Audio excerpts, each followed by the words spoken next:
they give. Surah Al-Baqarah 274. Once Allah said in the Quran, continue the use of zakat. وَقَاقِيمُوا الصَّلَاةَ وَآتُوا الزَّكَاةَ وَرَكَعُوا مَعَ الرَّحِيمِ.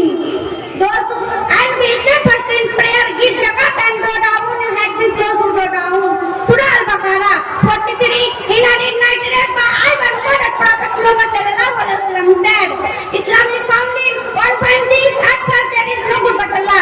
Second, establishing salat. Third, begging for during Ramadan and performing Hajj who is capable of doing it. Bukhari Kitab al-Iman page 6. Zakat is an assistant part of Islam, like prayer. Zakat is the Arabic oil that makes to clean, eat, clean and purifies your wealth, as well as clean and purifies your heart. Allah has created everything that He has reward from Him, as that it is servant of Allah. He shall as well that He have in this reward. Allah has told to us to seek. He shall spend our money which might please Allah.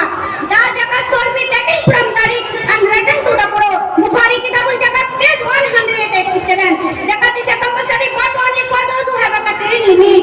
Islam well to well. Human willing to live a dignified and honorable life if a man is rich. He should not become rich or while the poor becomes poor. He must give zakat so that the poor may have him for their needs. At last we pray to Allah to give us the strength and power to understand the Islamic blessing. May Allah accept your good deeds and forgive your sins and